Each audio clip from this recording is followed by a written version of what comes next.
When it comes to juicing, pineapple is kind of a paradox. That's because pineapple is one of the more difficult fruits for juicers to process. But on the other hand, it makes some of the best juice, especially in recipes.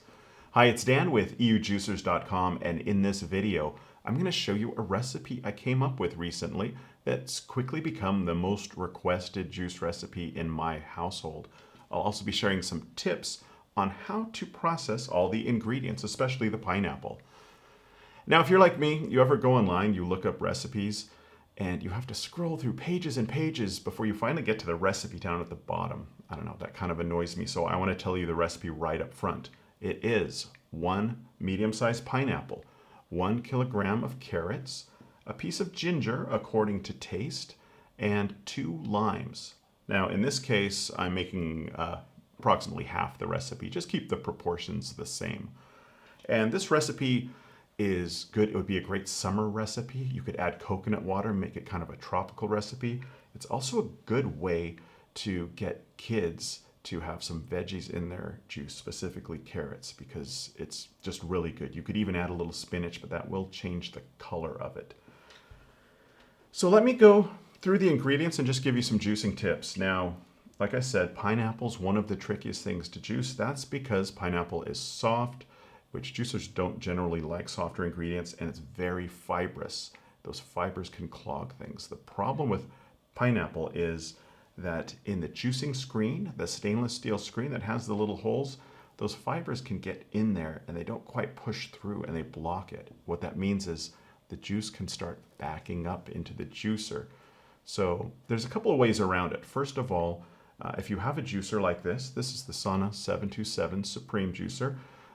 This one comes with 2 juicing screens, as do a lot of juicers these days, horizontal specifically.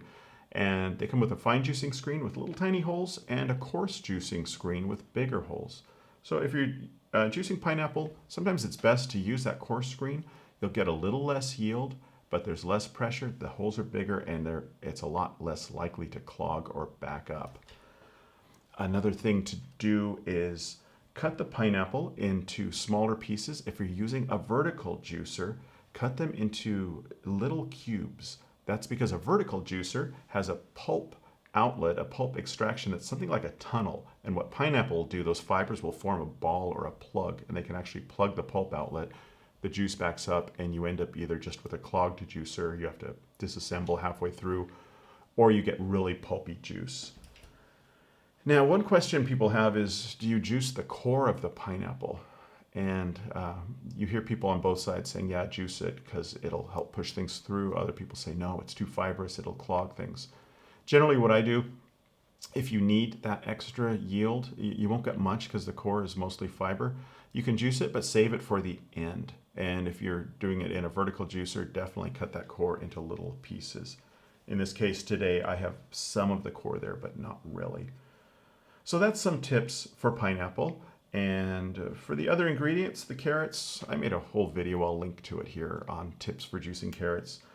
But the questions people might have is, do you peel it? No, as long as you clean them, there's no need to peel. A lot of the vitamins are in the skin. If you do peel it, you'll get a slightly sweeter juice if that's important. But when you've got pineapple, you don't need an extra sweetness.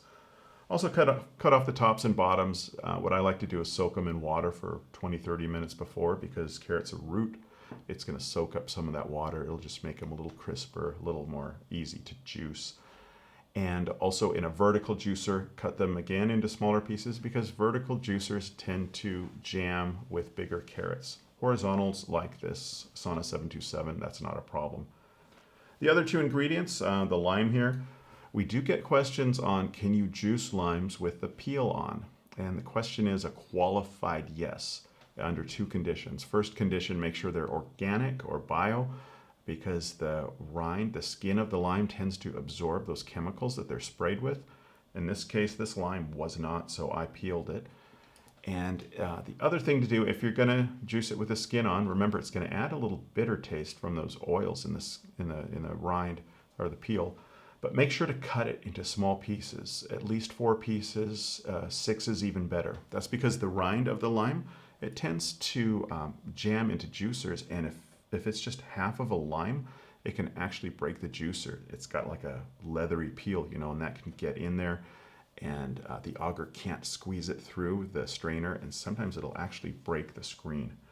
So again, just be careful with limes.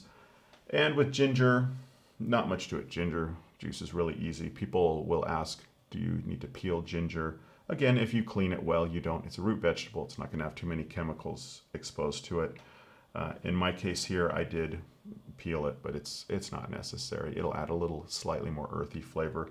But do be careful with ginger because, you know, with ginger, a little goes a long way. So just do it according to taste. But like I said, this combination is great. The ginger really adds something, especially with the lime there.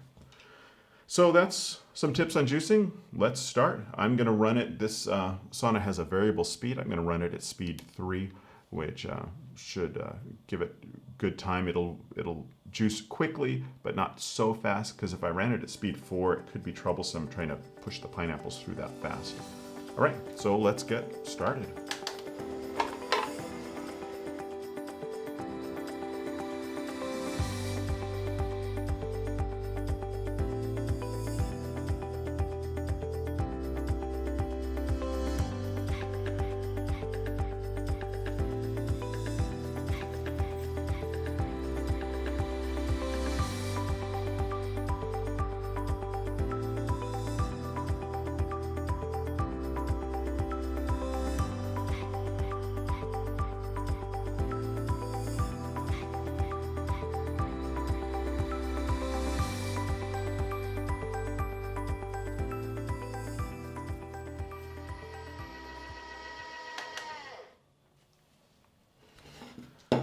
So that went pretty fast here. One thing about the 727, it has this juice tap here, which will prevent dripping, which is handy. Most horizontals don't. Also, that makes it handy when you go to clean it. You don't have a little trail of juice going across the counter. One thing I didn't mention is when you're juicing pineapple and carrots, it's a great combo because the carrots are cleaning out the pineapple through the screen. So alternate. Do the pineapple, piece of pineapple, then a piece of carrot, same, just keep going. I didn't use all the ingredients.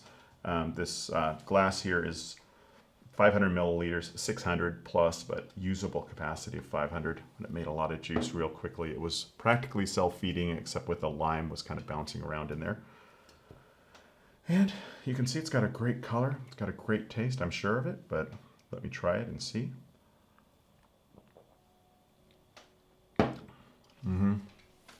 It's such a good balance of flavor. You taste the pineapple. You don't taste the carrot so much. That just kind of mellows it. But you definitely taste the lime and the ginger. In fact, I'm used to ginger. I probably would have put more ginger in there. Just do it according to taste. You can taste it, and if there's not enough, just add a little more at the end. It's just the ingredients how you want.